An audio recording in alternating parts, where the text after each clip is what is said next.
Live from the city that never sleeps. 17 miles from Madison Square Garden, New York City. It's America at Night with Rich Valdez, America's favorite late-night talk program, featuring interesting guests from around the world and calls from across America. And now, here is your host, Rich Valdez. Hey, welcome into America at Night. My name is Dom Giordano from Talk Radio 1210. Dom, DOM in Philadelphia, pinch hitting for Rich tonight, who's under the weather. You know, busy news night. Here's a guy, and Rich, I know for years, wants to be in the center of the action. So we'll try to carry on tonight in his stead. Be back with you on Monday night. And it is a busy news night. Where I am in Philadelphia, we're running out of plywood. The downtown stores are just plywooded up. We'll get to that a little bit later on because Philadelphia is going to be the epicenter tomorrow. And we have one of the most progressive DAs in the country this week who blamed everything on Trump. Upwards of 80,000 people coming here to hear Randy Weingarten of the American Federation of Teachers as a keynote speaker over near Independence Hall. But of course, developments in Israel are critical. They're under attack. There have been some missiles that have gotten through from Iran.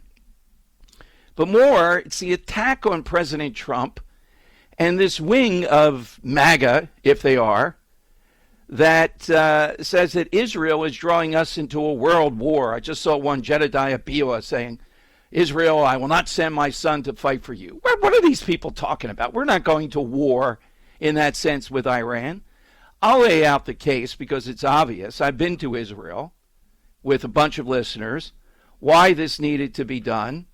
And I'm hoping Elon Musk will jump into the fray and provide Starlink to Iranians who are hungering to overthrow this beyond horrific government, these despots, these theocratic despots who just attack women, gays, and anything that is the only thing that animates these losers is to kill Jews, to kill Israel, to get a nuclear weapon so that nothing can be done to them because of the consequences of that. I'm proud of President Trump, what he did in this, how he acted in this, and I think as we see it play out, that's what the record will be. But people like Tucker Carlson are going wild tonight, and some of their targeting is a Mark Levin. We'll play you some of the things that Mark said on Fox today, which I think is straight up correct. But let's start with one of the worst alleged journalists in human history. This is Christiana Amanpour. Remember her? Remember in the war zone? She's back on CNN today, arguing that Trump caused Iran to continue enriching. Iran has always said it doesn't want a nuclear weapon. Here's Christiane. The next question is, and if it matters, whether in fact Iran's nuclear program can in fact be destroyed, and whether Israel, or with the United States, can get to the very deeply and highly penetrated and hardened facilities underground, especially at Fordow. And what does Donald Trump think about all of this? Remember, he pulled out of the only arms control agreement that had been struck when he was in office the first time. That caused Iran to continue enriching at pace and to higher degrees. Iran has always said it does not want a nuclear weapon, and as yet the IAEA has not said that it has found any evidence that it is on the way to a nuclear weapon. And whether there is going to be an effort to try to resolve this diplomatically. President Trump has said that I gave Iran 60 days. Now it's day 61. This is his latest post, and maybe it'll have a second chance. But whether there really will be negotiations on a new nuclear deal or to resolve the current situation it's hard to tell. Just preposterous stuff there, ridiculous stuff from Christiane Amanpour. Ridiculous all the way along the line. But here is Mark Kelly, Senator Mark Kelly from Arizona, telling us it's also Trump's fault. What's Trump's fault here? If we allow them to get a nuclear weapon, every country in the Middle East would want a nuclear weapon.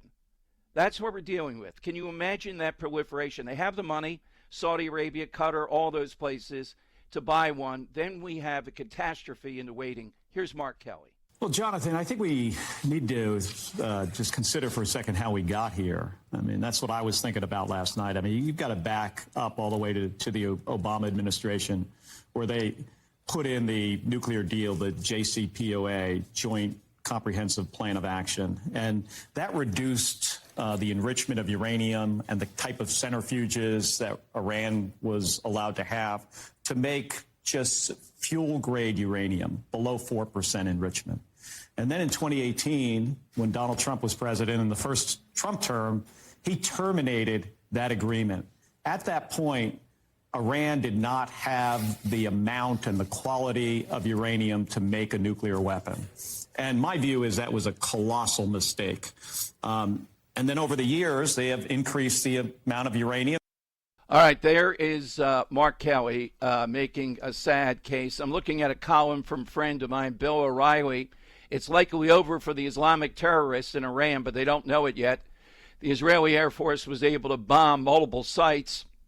The Iranian air defense system does not exist from the previous bombing. There's no going back now. The Iranian nuke build will cease. A shooting war between Israel and Iran is underway, and not since General Custer have the odds been so apparent. However, unintended consequences will bring pain to the world. How much is impossible to predict. Can they be overthrown here? This would be a tremendous legacy also for President Trump. Now, this hour, here on the Rich Valdez on America at Night, we're going to replay an interview I did today with Scott Jennings. It's always a good time. Scott Jennings on CNN. But Scott Jennings is in Israel tonight, the last I checked in with him. He will give you a perspective of what it was like in Israel post the bombing and his trip to Israel and what that country faces. I mean, I went with listeners. I could tell you it was eye-opening. And the Israeli people are the most resilient, the most just long-lasting, patient to try to find partners for peace. But Iran cannot get a nuclear weapon, and now they're not going to be able to get a nuclear weapon. And the world is a much safer place tonight. Now, you can get in at any point in the show tonight. 833, the number 4, Valdez, 833-482-5337. I'll tell you what Tucker Carlson says, a guy I used to respect a lot, but a guy who's playing in with these people. There's a whole bunch of them. Molly Hemingway's another one. The Federalist, you see them sometimes on Fox, that just cannot argue. We get it that President Trump, one of the legs of MAGA, has been, we're not going to get into these unending wars. But we're not getting into an unending war here. That's not what's going to happen with the United States. We've done something that saved us from a much worse fate if they had gotten a nuclear weapon. And I believe they were getting pretty close. All right, it's Dom Giordano sitting in for Rich Valdez on America at Night. This is America at Night with Rich Valdez. Call now, 833-4VALDEZ. That's 833-482-5337. 833-4VALDEZ. That's Valdez with an S.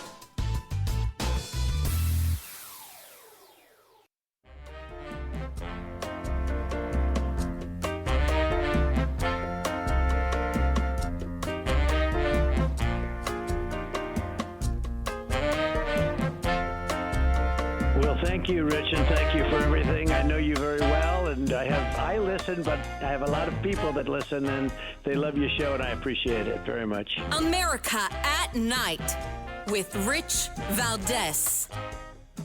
Rich, a bit under the weather tonight. Wish you could be here on one of the busiest news nights when you this long awaited. This is years.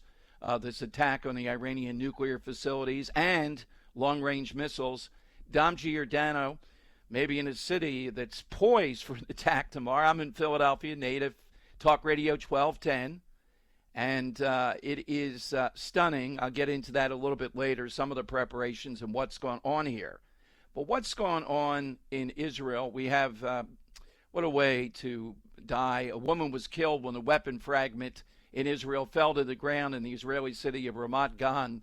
According to Israeli police, the first reported fatality of the Iranian attacks. The woman was pronounced dead at the scene, which is east of Tel Aviv. I'm not sure. I was in Tel Aviv, great beaches and the like, broadcast from there. Why Tel Aviv is always where the attacks seem to be mostly centered. But when you're in Israel, particularly when you go north, you get a sense of how surrounded Israel is, how small the barriers are, particularly as it gets further and further north. It is constant, and they've learned to live with it.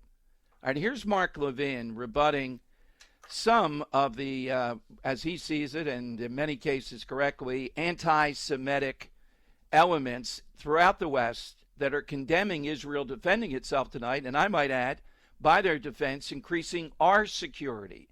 Here's what he said.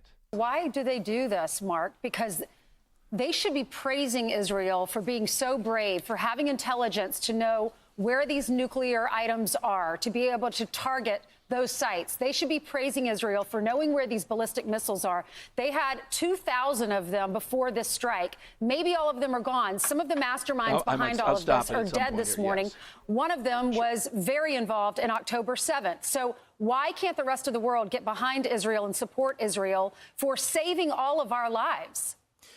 For several reasons. There is this horrid anti-Semitism that's spreading throughout the West that has been funded in many respects by the very forces the Israelis are fighting, because they believe if they can weaken the West and undermine its support for Israel, they will have victory. It's going on all through France, all through Britain. And what do? They're trying to figure out how to get a Palestinian state, go around the Americans. And our great president has said, no damn way. That's not what's going to happen. I mean, if Joe Biden were president, none of this would be happening right now. Our president is making sure the Israelis have the weapons that they need. Our armed forces are there. They're staring down the Iranians, too. Our Secretary of State put out a statement that made it clear, hey, here's how I read his statement. Don't think because we're not involved in this wave of attack that we won't be if you screw with us. That's what his statement said. So people need to read the tea leaves and understand what's going on here. Yeah, Mark Levin goes on more extensively, but you got the core of it on Fox and Friends this morning. America's not going to be drawn into a war with boots on the ground or anything of that nature. And Trump has made it clear to the Iranians, this is not Joe Biden. And if you attack Americans, you are going to pay for that, and pay for that again and again and again. Gave them apparently 60 days to try to negotiate. They're not going to do that. They want a nuclear weapon. Now, will there be support if the people in Iran rise up? They have done it before, you may remember, in the Obama years, and they were not supported. When the Poles in Gdansk rose up against the Soviet Union, Ronald Reagan then did everything that he could to support them.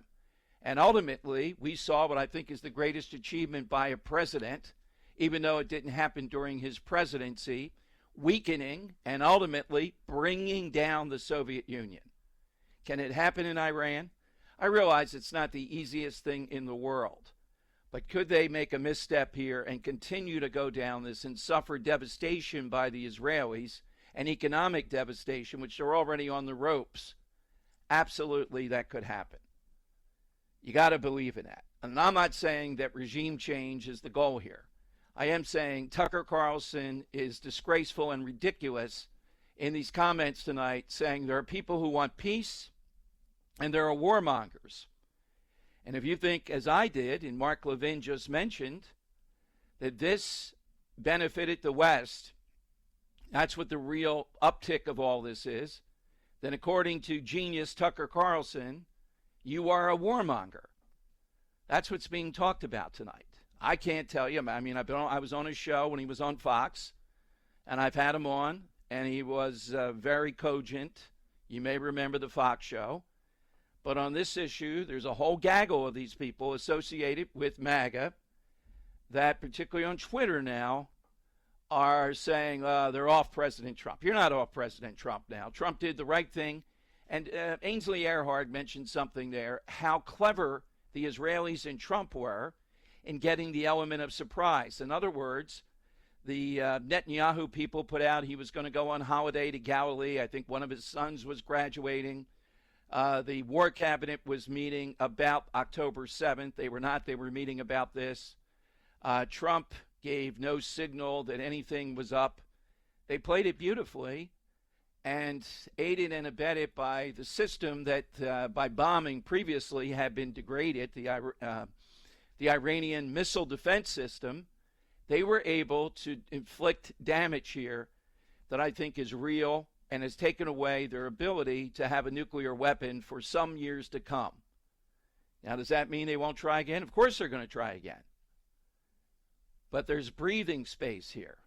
So we're going to see how this plays out with Trump supporters. You can tell me. You may be one of these people that Carlson's talking about that are thinking your kid's going to go off to war. Trump was lying. Isn't it one of the most remarkable things how Trump, and the one time that I was in the Oval Office was the night, there were 3 or 4 talk show hosts with me. We were there talking to the president for about an hour. And then about 40 congressmen came in trying to convince him, mainly Republicans, to put troops in Syria. He wouldn't do it. We heard some of it while we were there.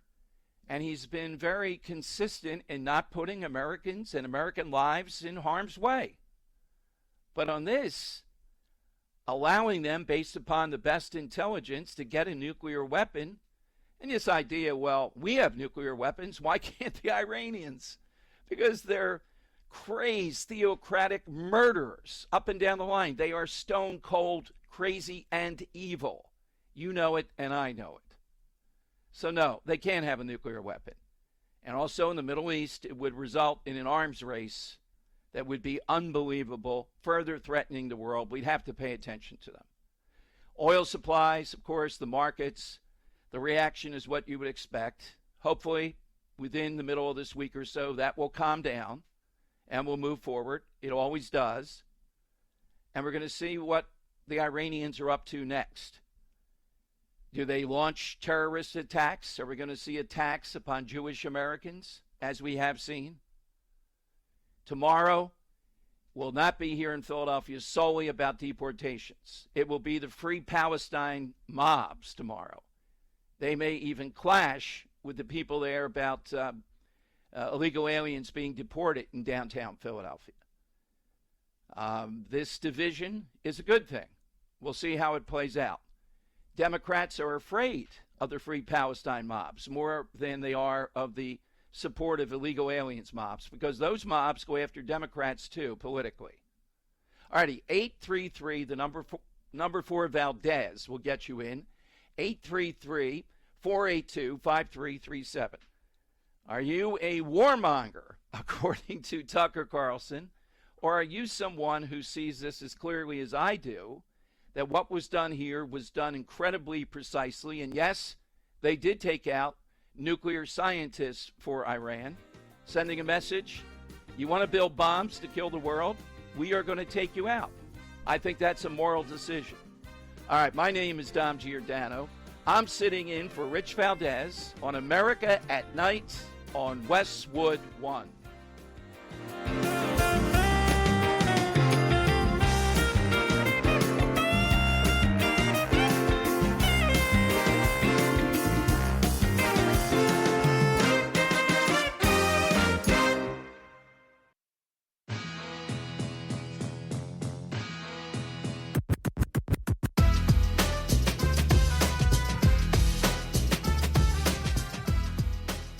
America at Night with Rich Valdez.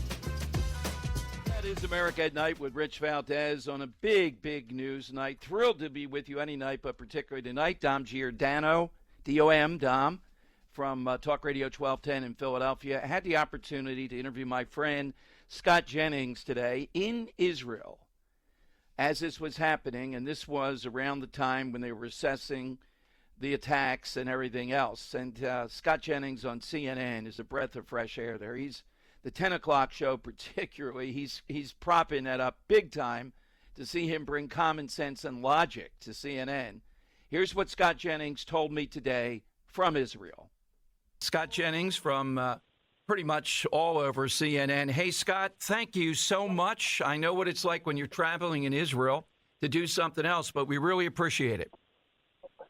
Hey, glad to be on. I'm standing here in Tiberias, Israel, on the Sea of Galilee. I'm on the literal bank of the Sea of Galilee right now, looking out. It's the end of the day. It's Shabbat here in Israel, and I'm just about to sit down with my group and have Shabbat dinner, and wanted to chat with you first. Thanks for having me. Well, Scott, no, thank you. I remember when I landed, it was on a Friday with a group of listeners, and it was like people getting out of Dodge City running before darkness with Shabbat. Was it like that there? Yes, it's certainly a quiet time this evening, and after a day of stress and anxiety. Honestly, I was up all night last night watching the unfolding events, and we all just kind of sat around today waiting for developments. And tonight, everyone is calm, everyone is gathering, and we just lit the candles, and we're going to have Shabbat dinner here pretty soon. So it's a pretty special time, in Israel. Friday nights when families come together and of course, we're right here at the foot of the Mount of Beatitudes, where Jesus spoke the Sermon on the Mount and went up there and sat. Shabbat is a word that comes from the Hebrew for sat, and so it's really kind of a special historic place to be. I am so honored because I don't know if you'll be on CNN tonight, because I wanted to see what you have to say actually being there. When I was there, I expected the people to be a bit weary of all this war and all that. They were not. They were calm, but they were determined, Scott. It's a little bit surprising. It seems as if Israel and the Trump administration did a good job, and they caught the Iranians with their guard down a bit. What do you think about all drop of it? Dom. Give us 1 second while I'm right back. I'm sure I'll call us right back. Okay. All right. So you know how if you have a chance, I know CNN with listeners, but Scott Jennings is just unbelievable on that. And to get him on from Israel at Shabbat right there near the Lake of Galilee, the Sea of Galilee, is remarkable stuff, particularly given what's happening as we speak here on Talk Radio 1210. Trump says we gave Iran a 60-day ultimatum to make a deal. Scott, I was saying that they did a good job, both the Trump administration and the Israeli government, at hiding any heightened attention here. What do you make of all this? Where are we now with this? Is there anything that you're afraid of that might come out of this? Well, of course, you're always afraid when you're dealing with such radicalized people, and what might they do? At the same time, look what Israel has done in obvious conjunction with the United States, the deception that it was required to pull off this operation, the degrading of Iran's ability to wage war on Israel and anyone else for that matter. And you go back several months since October the 7th, what Israel has done to degrade Hezbollah, what Israel has done to ultimately, hopefully, defeat Hamas in full, what Israel has done to degrade the Houthis in Yemen. These are all proxies for Iran. And so today is kind of the culmination of Israel defeating its enemy and stopping them from being able to wage terrible war on Israel and really the rest of Western civilization. So you always wonder, what does someone have? What can they do? What could happen? But I'll tell you what has happened. Israel has stood up for the West. They are doing what the rest of Western civilization needs them to do. So I suspect there are Arab leaders who are celebrating tonight. People in the West should be celebrating. Israel is standing up to the barbarians at the gates. That's how I feel about it, and that's how we ought to look at it in America. Absolutely. Sadly, though, Scott, there are elements that don't. Tucker Carlson is just one that I've seen degrade over the years with this. What do you make of these people saying that this is not part of America first, even though Trump is the one out there exclaiming about this? It was excellent, backing it now, that he was just playing a game here, so to speak, to get to this point. It is part of serving America. Well, this idea that we can purely be isolated from the terror that comes from Iran is just poppycock. I mean, it's just not true. I mean, we've seen it visit us in America. They've seen it visit them here in Israel. What's happening in Europe? Look what's happening all over the world, where these sponsors of terror, these Islamists, these radical jihadists are allowed to proliferate. Nothing good happens from this. And what they do to Israel, what they did here on October the 7th, they would gladly do to us in the United States of America. Look what happened in Colorado the other day.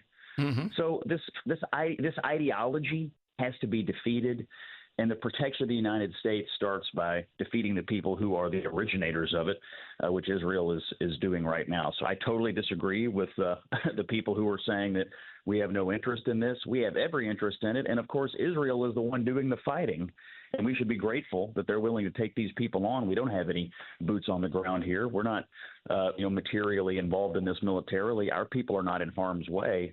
And so even though we're not with them in troops, we're with them in spirit, and we're certainly with them in diplomacy. And what Donald Trump did, the President of the United States, to help aid in that, should be commended. Absolutely. Scott, tomorrow we're expecting here in Philadelphia, somehow or another it's become the epicenter of the Days of Defiance, No Kings. Upwards of 80,000 people are predicting. The good thing coming out of this, I think, is we're going to see the Gaza people, which Democrats are afraid of also. They're going to vie front and center tomorrow here, not just those supporting illegal immigration. Of course. So the Free Palestine movement is just the latest iteration of the BLM movement of 2020. It's the latest iteration of whatever the cause du jour is, of the people who are ultimately trying to tear down the West, the United States, Western civilization. They're looking to whip people up around a cause that they don't fully understand, because they are ultimately doing it in defiance of the West, in defiance of the United States. That's what this is. And, my understanding of the Free Palestine movement at this point is that it's just a domestic terror organization. I mean, look what's happening. When people are flying these colors and flying these flags, they get violent, and they're looking to foment violence on the streets of America. I hope they don't, but I'll tell you this, Democrats and the American left need to separate themselves from these people immediately, because if you can't tell the difference between right and wrong right here, God help you. And I don't think these Free Palestine people can. And to the extent that the Democratic Party are welcoming them in, they are going to suffer for it, because the American people are not going to stand for another summer of riots and unrest in the streets of America. Exactly. Why the Israel trip now, Scott? Why Scott Jennings in Israel? Well, I was invited to go with a group, and I had never been. I've been the foremost defender of Israel and the Jewish people on CNN, and I wanted to come see for myself what was going on over here. I visited a kibbutz that was overrun by Hamas on October the 7th. I visited a home that was had a Hezbollah rocket land in its living room up in the northern border of Lebanon just yesterday.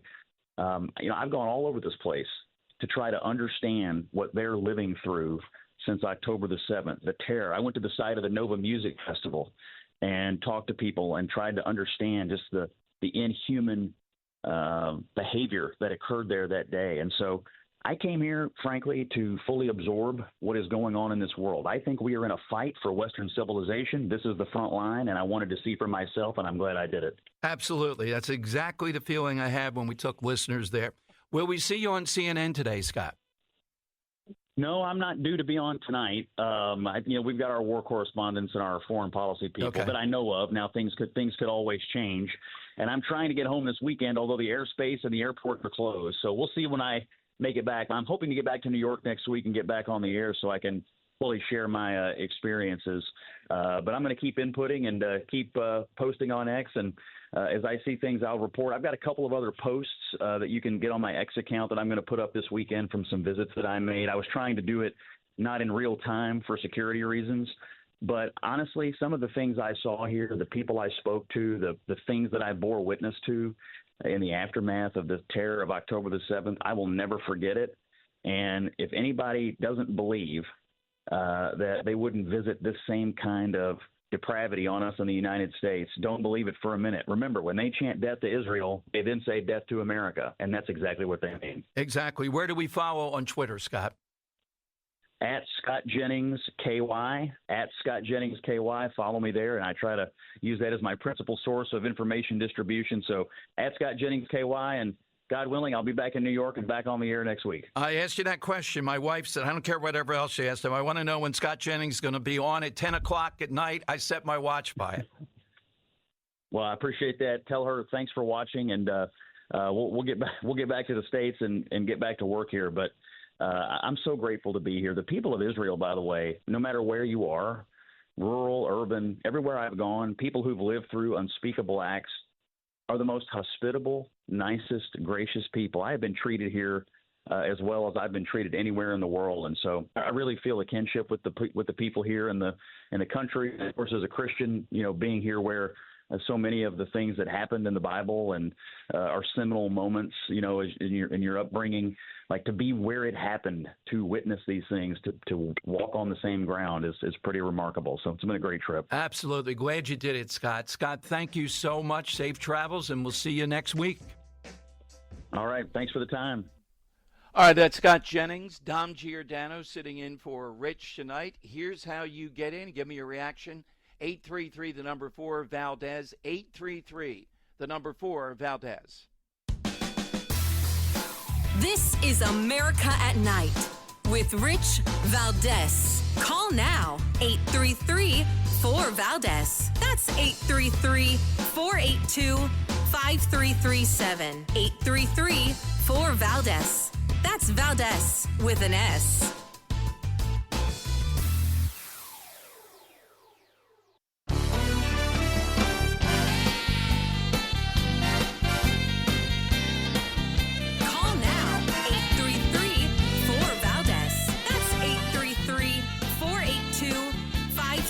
Seven 833-4-VALDEZ.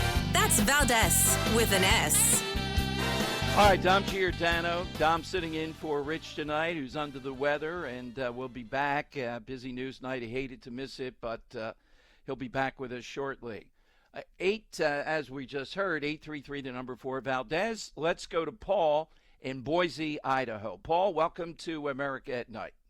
Good evening. This is John.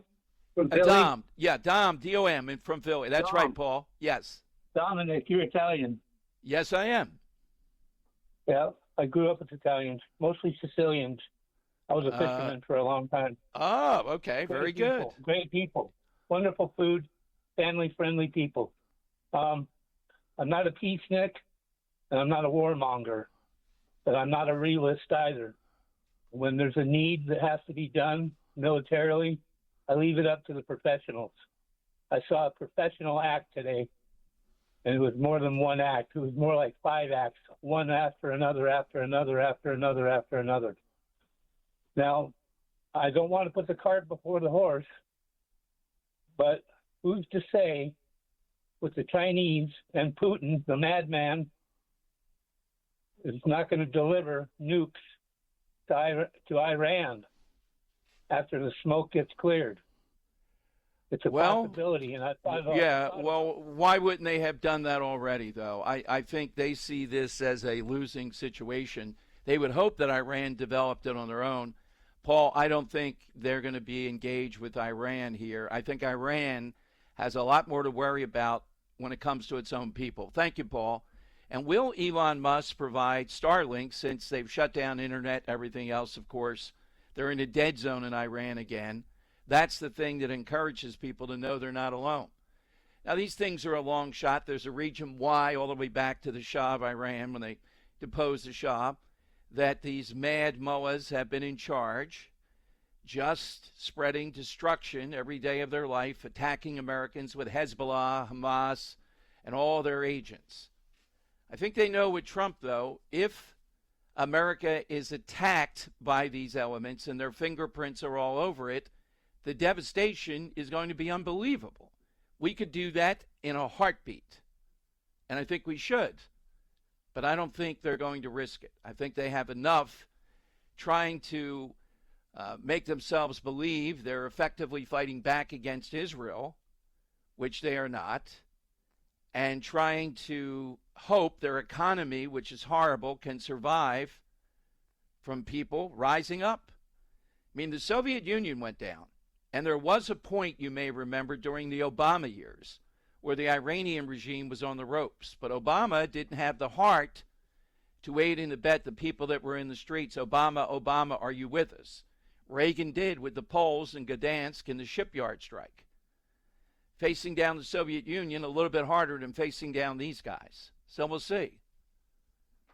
But tomorrow in Philadelphia, where I'm broadcasting from tonight, not too far from the Liberty Bell and Independence Hall, and the like, you're going to see the Free Palestine people take over this nonsense tomorrow, which is mainly coming here saying Trump isn't a king, illegal immigration doesn't mean anything, it's harmless. Now, tomorrow, I think front and center will be the most virulent of all, because they go after and disrupt everyone. They're fueled by TikTok, that Israel's committing genocide. Just think of how long would they last in Iran, the people that we're talking about? Not even a nanosecond. All right, I'm going to take more of your calls. You can jump in, though, at 833, the number 4 Valdez, 833-482-5337. Dom with an M, D-O-M. I say that this week I'm doing a big event, my People of the Year, Persons of the Year.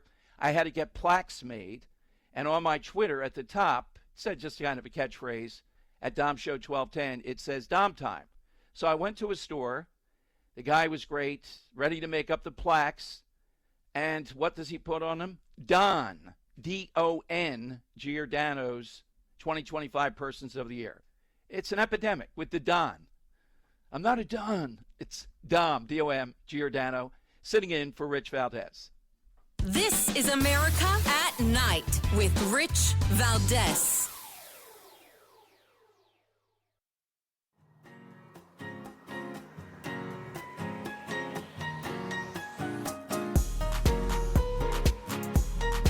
After the guest leaves every night, we're doing open phones, kind of at the heartbeat of America. And you sit there in this radio studio, and suddenly you hear voices. Mobile, Dallas, New York, Miami. And there's kind of a conglomeration of America, all in one room. All right, that's exactly right. That's what we try to do here in America at Night. Dom Giordano, pinch hitting for Rich. Let's go to Spencer, Wilmington, North Carolina, WAAV. Spencer, welcome in. Go ahead, Spencer. Hello, Spencer. All right. Peter, welcome in. Yes, how you doing? Good, Peter. I'm on board with you that Tucker Carlson, when he started talking about UFOs, kind of went off the rails, and I do agree that what's happening is another elephant in the room that we haven't covered. The Israelis have devastated a lot of things on the surface, but Iran has multiple bunkers that are bomb-proof, that are 300 feet underground and lined with rubber springs and cement, and that's where a lot of their centrifuges still are. And we're the only country that has bunker-busting bombs that penetrate 100 feet into the ground and then blow up. So I think that Israel doesn't have that. So we have not really eliminated their program. No, look, I would agree. But when you mentioned the bunker, the Mossad knew about a bunker these guys would go to at the slightest warning of attack, and they took that out. And this was buried pretty deep. But I take your point.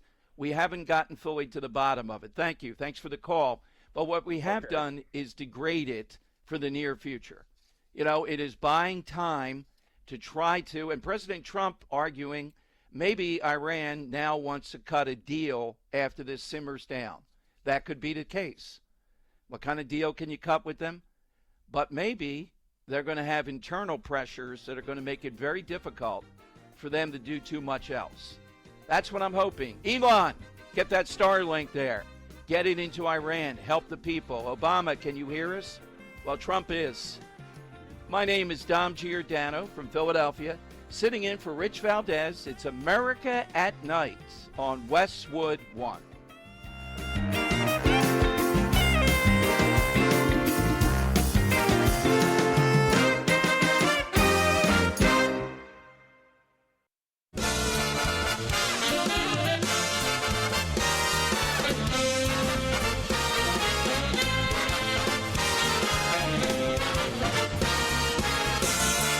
Live from the city that never sleeps.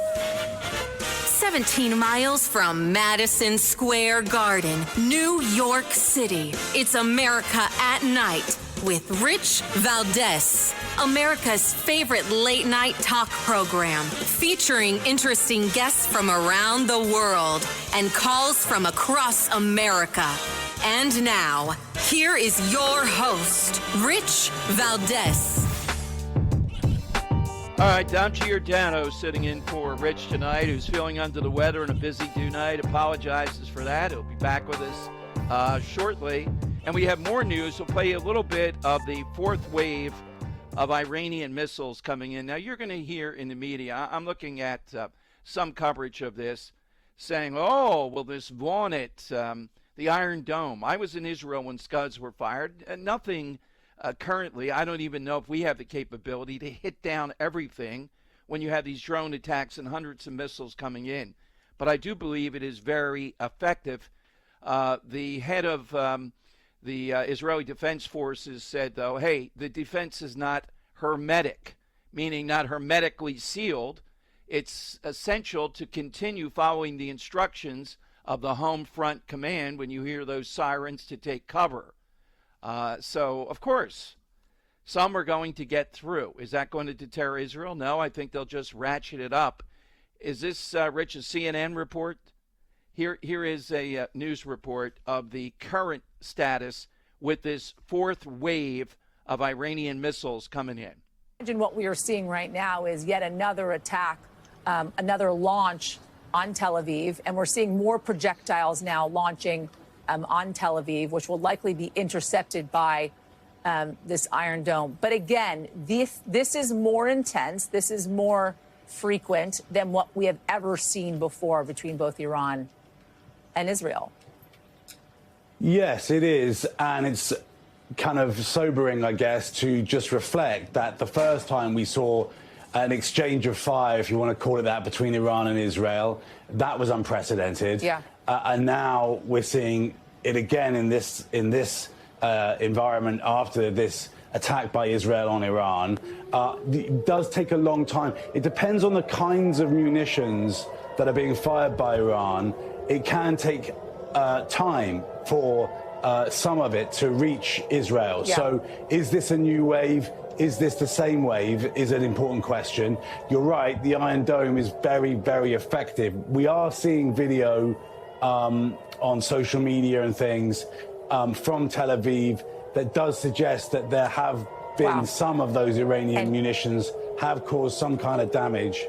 And so we'll wait to see. I mean, you can hear. Well, and Keir, we just saw actually. That sounds like we just saw one missile actually break through, I believe, the Iron Dome, because we saw an explosion on the ground there in Tel Aviv. So, I mean, you have to understand it's when looking. It's hard to tell. It is hard to tell.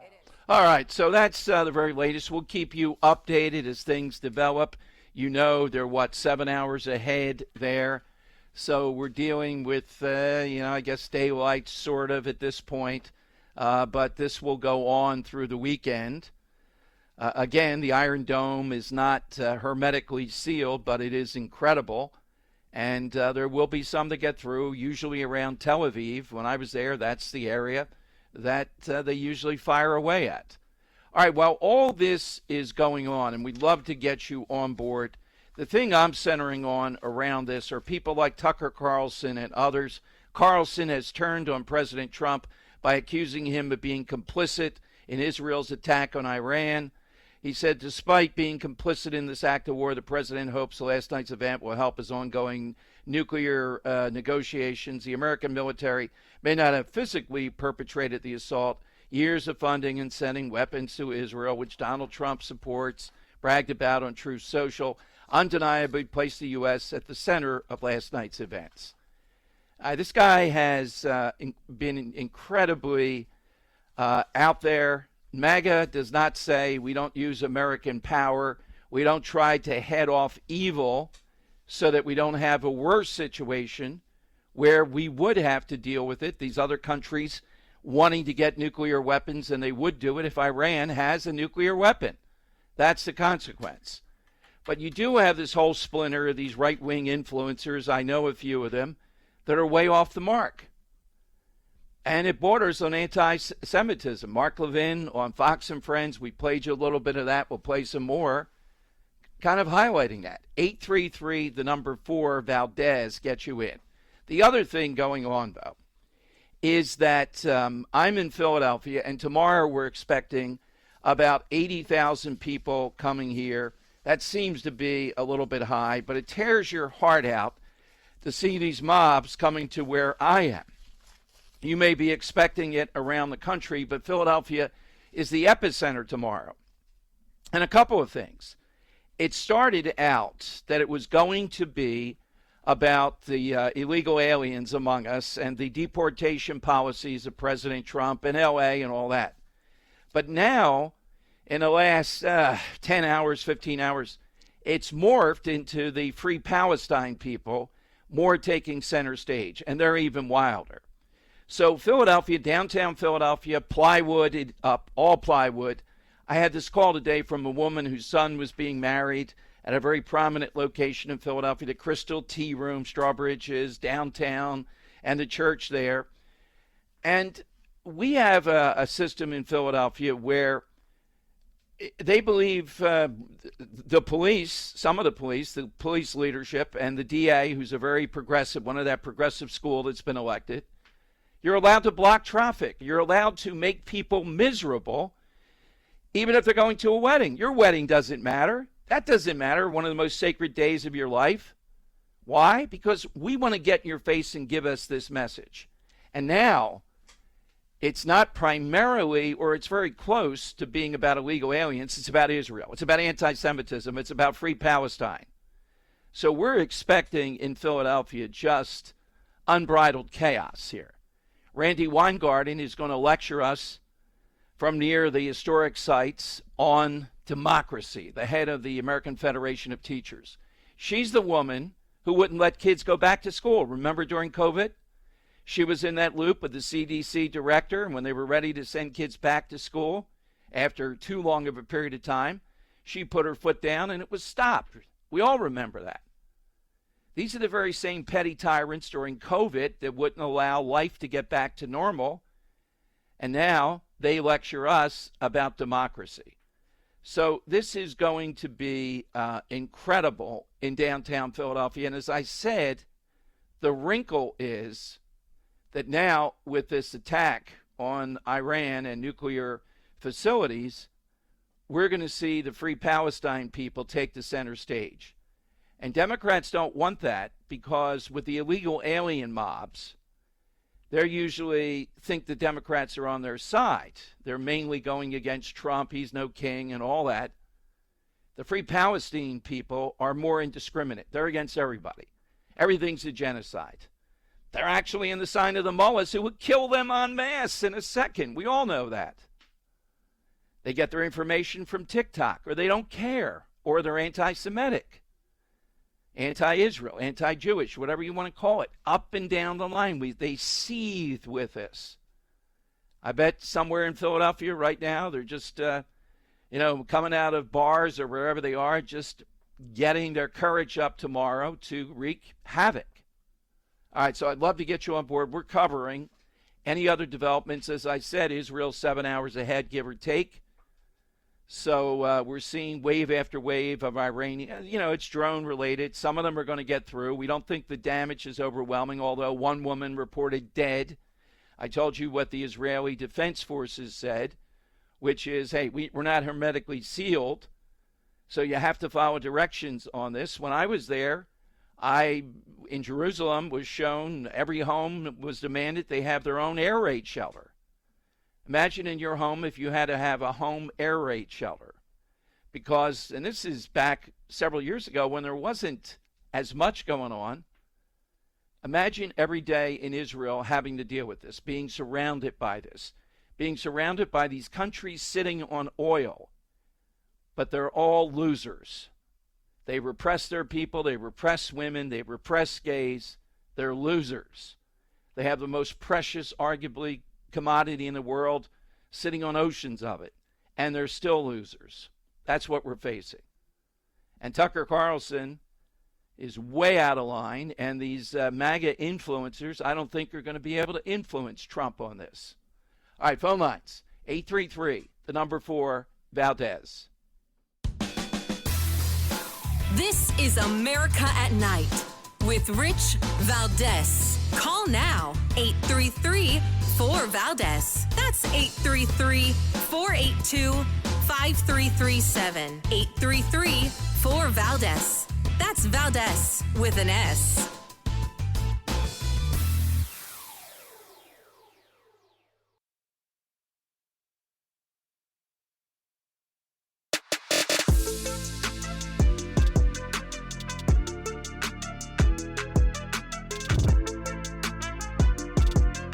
Thanks for what you do. You have so many people. You ask the questions that if a viewer had a microphone, they would ask that question, and you seem to always ask it right at the right time. So God bless you, my friend. America at Night with Rich Valdez. All right, that's Dom Giordano sitting in for Rich tonight. This guy, Lehigh County, which is outside of Philadelphia, Allentown, Pennsylvania. It's in Pennsylvania. It's a brief clip. This is what we're facing in Philadelphia. This guy coming to town made national news. He's a Lehigh County commissioner, one of, I guess, 3 people that run a major county. Listen to his direction to the mobs coming here to Philadelphia tomorrow about ICE. But I'm telling you, the real danger is what we're talking about tonight, what is breaking as we're talking. We're going to go back to the Free Palestine mobs. They are all over this, and they're aided and abetted by people like Tucker Carlson, Steve Bannon, and others who are going after Trump and saying this is a betrayal and that Israel suddenly should just be abandoned in this, I guess. Here is Commissioner, Lehigh County Commissioner Irons. We need to be out here with the community, marching in the streets and saying that we will not abide this. We need to use our authority and our position to stand in front and block ICE from taking neighbors whenever possible. All right, we need to use our position. He's an elected official running the county, major county in Pennsylvania. We need to use our position to block ICE when they're arresting, deporting, coming after people that are here illegally, maybe even criminal and illegal. This guy's an elected official. This is the mob coming toward Philadelphia tomorrow for this day of resistance. And it's going to be coupled with the Jew hatred, the anti-Semitism, what we're seeing play out because of the action that Israel took, which I think makes not only Israel safer, but makes us safer. Do you really think Iran's going to retaliate knowing what Trump will do? We're not talking about what happened with George W. Bush in Iraq. We're not talking about that. Donald Trump is not going to go down that path. That's what's not happening here. All right, let's go to Robert, Charleston, South Carolina, WTMA. Robert, welcome to America at Night. Hi. Hi, thank you very much, sir. I just wanted to say that I think the most important thing of everything that's going on here is to make sure when it's all over, when we finally win in Iran, that we clean up and set everything up very nicely so everything works perfectly. And because that's the most important part. It's not the big things that a man doesn't like. It's the little things. How nicely we clean up and how nicely we set it up and how perfect it can be. And that'll preserve peace and a better world for us if every country were very nicely organized, because it's the government is very important and the organizational aspect of the government. In other words, that everybody is properly taken care of. All right. Well, thank you, Robert. Thank you. I'll jot that down on a memo here. Okay. Nice try. Well-meaning. No, what we have to come at with here, look, you're not going to win this overnight. Will the Iranian people be aided and abetted by Elon Musk, Starlink, and the like, and the Israelis and Trump, Netanyahu, holding that out to them? I would still say it's a bit of a long shot. There are enough people that are crazy by the fraudulent use of their religion in Iran to continue just this outright hatred. They're aided and abetted by people in this country that can't wait tomorrow. For example, the days of resistance across the country are being fueled by billionaires, like a woman who did nothing but marry into the Walton family, and I believe is the heir to or has $7 billion in her money. And what does she do with that? She uses it to attack the country, to attack Trump, and to fund the infrastructure, the advertising, the communication for these rallies tomorrow. They're probably happening where you are. Now watch how they're taken over is what I'm saying. As virulent as the anti-ICE people are, the Free Palestine people are going to take center stage tomorrow because of what we're talking about and covering moment by moment here. The big news story of what's happened with Iran, and now maybe we're up to the fourth wave of their attack. All right, let's go to Pete, Youngstown, Ohio, WNIR. Hi, Pete. Yo, Pete. Yo, Pete. All right, Pete. Thank you very much. All right, get on board right now. 863, the number 4 Valdez. That's how you get in. Dom Giordano sitting in for Rich. It's a fluid situation, but I think Israel has not only degraded the nuclear possibility here, made it much harder, even with what we don't know about, however much it might be underground, but they've degraded their ballistic missile capabilities, which were increasing the distance they could fire. Now, would the Iranians dare attack American troops? You know, there's nothing I wouldn't put past them. But given what they know Trump will do, if they do, I don't think they're going to. A mistake could be made, and they're going to pay for it big time. And this may be a crippling blow to their regime, and I think they know it. And when they see the precision, the Israelis taking out some of their nuclear scientists, and they're sending a message. You want to be behind creating a nuclear weapon for these maniacs to kill innocent people, and they will use it at some point, then we're going to find you, hunt you down, and we're going to take you out. They took out a number of their generals. They took out people in the secret bunker they thought they were safe from in order to coordinate their response when the Israelis were coming. They were not. They took them out there. So it's not perfect. Who knows what survived, what is not. They are fighting back with wave after wave of drones and other attacks. But by and large, they're ineffectual. I'm more concerned about what's happening here with people like Tucker Carlson, people on the left, people coming to Philadelphia tomorrow. Are they coming to your area? And I think their nonsense is going to morph from their protection of people here illegally into Free Palestine. I know the movement, some of them are both, but the Free Palestine thing drowns out just about anything else because they're haters. They're haters of Jews. We've seen that on college campuses. We've seen it up and down. Why would Tucker Carlson want to, in any way, shape, or form, be associated with that side of the position? I'll play you a little bit of Benjamin Netanyahu coming up, trying to reach out to the Iranian people, trying to encourage them that it is possible the world would support them. Would they? Obama didn't. Will Trump? I think he will.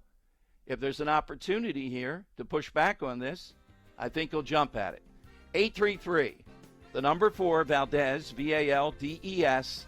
That gets you to me, Dom Giordano, on America at Night on Westwood 1.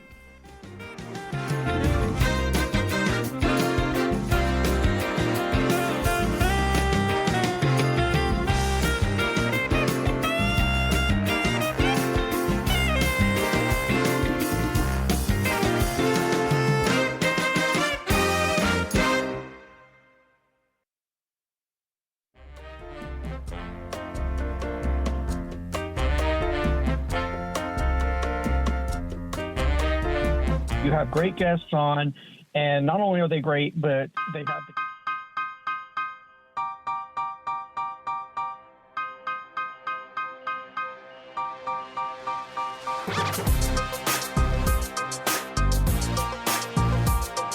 This is America at Night with Rich Valdez. It is America at Night. It's on a big, big news night. Thrilled to be here. Dom Giordano from Philadelphia is sitting in for Rich, who's a bit under the weather. Otherwise, he'd be front and center as we look across at Israel. The precision of the Israelis yesterday when the bombing started, the attack on Iran, hitting the apartment of one of these nuclear scientists who was killed, who was one of the key people working on nuclear weapons, from 2,000 kilometers away, hitting an apartment among many apartments in this high-rise building, but precisely hitting through his window, essentially, from 2,000 kilometers away. That is amazing. Somehow or another, getting into Tehran or outside Tehran, a secret underground base with drones that were released, sort of what the Ukrainians did recently with the Russians, that were very effective. This was many years in the making because we've essentially, and Israel has been 50 years or so at war with these people who are fanatics. And on American streets tomorrow, probably where you are, I know where I am in Philadelphia, somehow or another it's become the epicenter of this. You're going to see them unleashed, and they're going to be crazier, not just on the Trump isn't king, the parade tomorrow in Washington, illegal aliens, but now the Free Palestinian shock troops will be out there, and that is big-time stuff. Here is Benjamin Netanyahu talking to the Iranian people about his wishes vis-a-vis Israel and a message to the Iranian people. This is cut 3. The people of Israel are with you. Tonight I wish to speak to you, the proud people of Iran. We're in the midst of one of the greatest military operations in history, Operation Rising Lion. The Islamic regime, which has oppressed you for nearly 50 years, threatens to destroy my country, the State of Israel.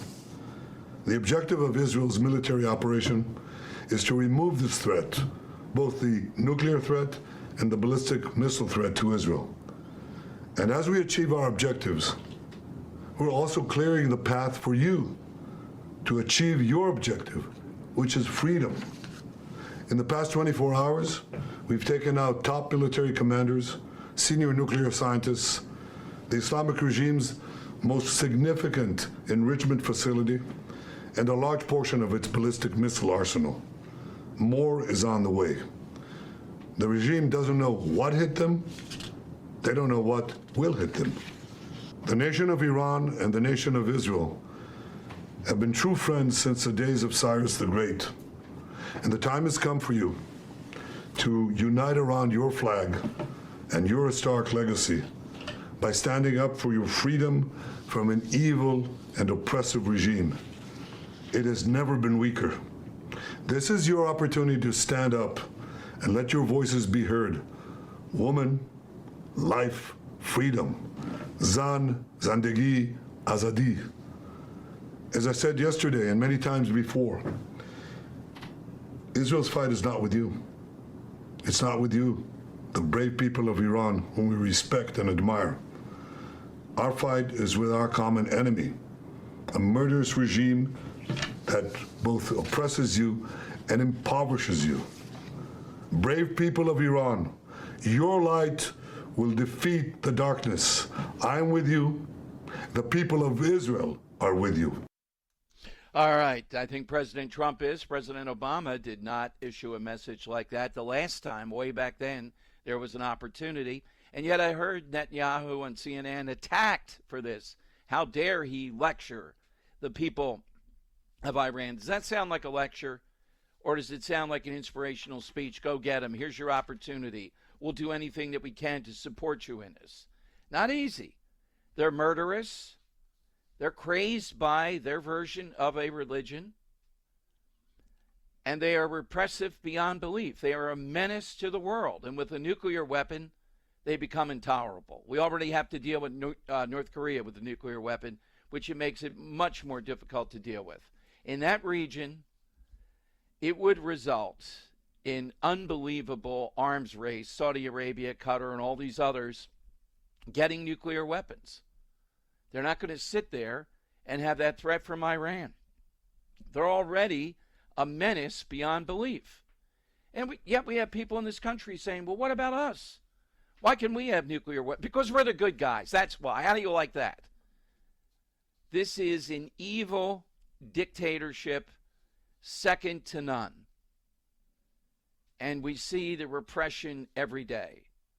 But you have America haters that say we're not allowed to say that. What about us? Yeah, we have our flaws. But really, our flaws versus just this odious. How many years do we have to look at this night after night after? And we know why the Middle East is so difficult. Oil's there. If not, this would not strain the attention of the world there would still be a lot of attention, but not like this. And what is their mission? They don't want Jews to be there. That's what they want. And they want to kill them in the most effective way possible. And they want to bolster themselves by having a nuclear weapon, kind of the national pride that goes with that. And tomorrow, across the country, we're going to hear this spun back that Trump is at fault. They just wanted to negotiate. Why can't we continue to negotiate with these people? The very people that they would murder first, feminists, gay groups, without a blink of an eye. That's what they do every day. Why is that so hard to comprehend, how this has to be met and challenged? And we're not fighting. We're supporting. Israel is fighting. All right, let me go to Tony in Montreal in Canada, WVMT. Hey, Tony, welcome in. Dom, a pleasure really to speak to you. I obviously try to follow you in Philly, but well, thank you, Tony. The Canadian government won't let Odyssey come into Canada. I don't know. Maybe you can talk to Trump and get us untariffed so that we can hear Radio Free America in Canada. But let me tell you one thing, okay? I was listening to an old Yahya Sinwar speech that he gave, that he was indicating that Iran was the mother of his armaments that they were using to destroy Israel. This is what I think, Dom. You're being soft on Iran. I'm not talking about the people of Iran. I'm talking about the regime. These are people that hang gay people from cranes in the middle of huge open areas to prove that they are bad people, okay? Iran and the regime have been destroying the Middle East since the fall of the Shah of Iran. And if we, the West, and I mean, obviously this is the West is really the United States, if they do not lead the rest of the world, we will continue to have the Iranian government formulating and propagating terrorism all over the Middle East until the Middle East is a powder keg and Middle East turns us into a third world war or a world war, exactly what the Hamas people want. And you are 100% right about tomorrow. The Hamas, BLMism, the lawfareism, the continual media hype that Trump is for violence. Trump is the only one that signed the Abraham Accords and tried to create peace in the Middle East. The Democrats and the crazies, and I call them Spartacus and Crockett, and all of these people, Karen Rock Bass, Newsom, they are living in an alternate lifestyle, an alternate universe. Like, Dom, what is going on with the United States? You win an election and the federal government has a mandate, and they continue to harass, block, obstruct, and continue to annoy probably almost 80 million people. And I don't know what to say, but these fires that are going on in the United States, they are having impact around the globe. Canada is watching. Europe is watching. And, you know, it's bad. It's bad for the U.S. It's bad for the rest of the world. If the United States cannot succeed in its mandate of reducing the huge amount of debt, you know, the shining light of democracy in the United States, okay, around the world is going to have to deal with a bankrupt country. And if all right, the Democrats Tony, I got you. I'm flat out of time, though, but thank you, Tony, as always. Good to hear from you tonight. And, yes, I'm not soft on them. I've just told you they're on the ropes a bit here. Now's the time to see, as the dust settles a little bit with this, the next phase, can they be overthrown? But tomorrow, when you see Philadelphia, I'll be out there covering this, and when you see plywood up across downtown, people that are having weddings tomorrow and a million other things, no access, police allowing them to block the streets, you're going to see more than what we saw in L.A. You're going to see the Free Palestine element, which is the most virulent, coming out of the woodwork, going after Trump, particularly going after Netanyahu. And Netanyahu speaking to the Iranian people, telling them, and that's a big risk. I can't even imagine being these resistance fighters in Iran, how brave they have to be to face these murderous mullahs that are just crazed. But what's the excuse for the Tucker Carlsons leading the charge in this country with all these conspiracies and craziness centering around Jews in Israel? What's the excuse there? Is that the truth teller? All right, 833, the number 4, Valdez, 833-482-5337. That gets you to me. Your calls are next on America at Night with Dom Giordano pinch hitting. This is America at Night with Rich Valdez. Call now, 833-4VALDEZ. That's 833-482-5337. 833-4VALDEZ. That's Valdez with an S.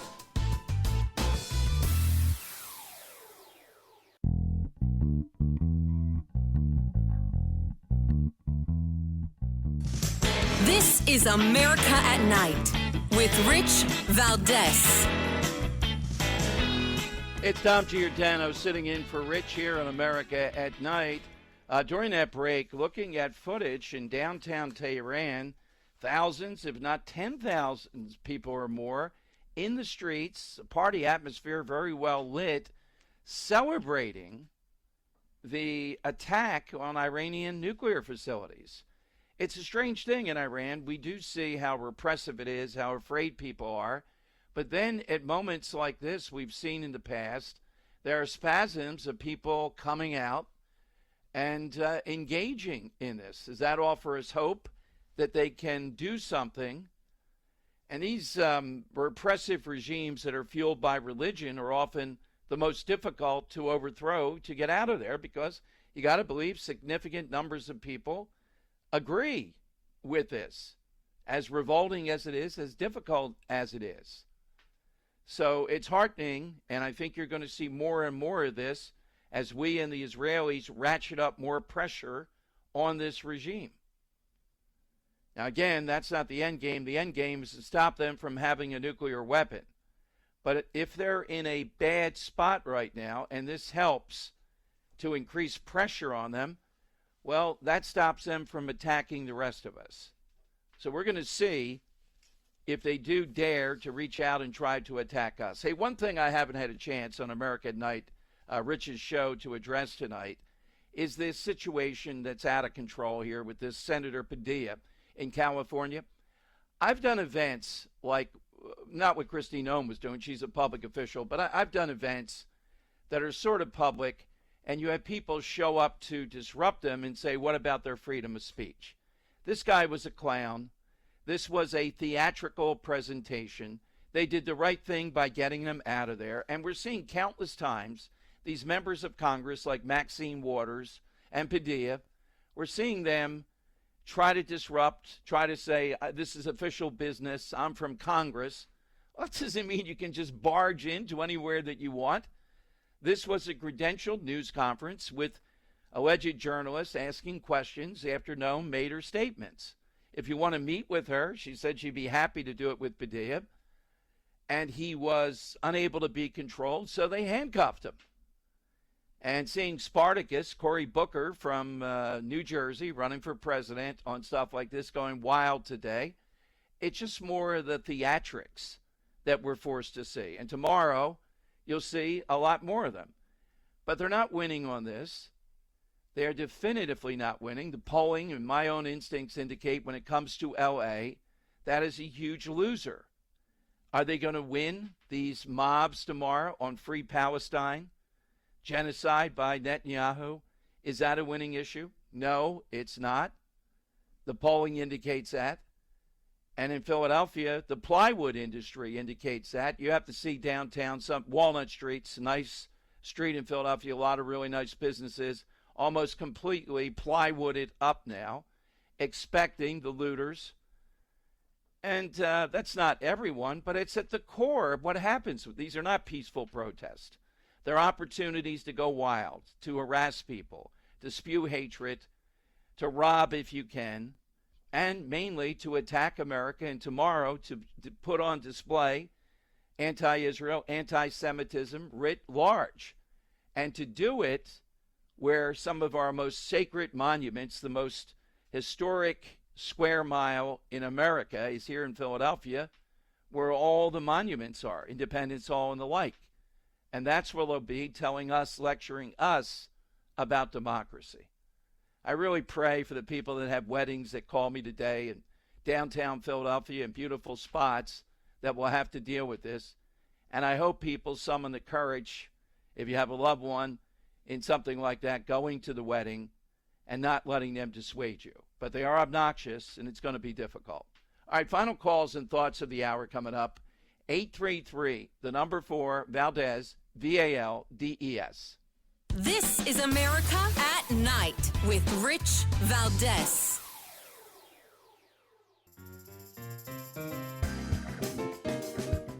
All right, it's America at Night. Dom Giordano sitting in for Rich Valdez. Just looking during that break, more postings from Tucker Carlson.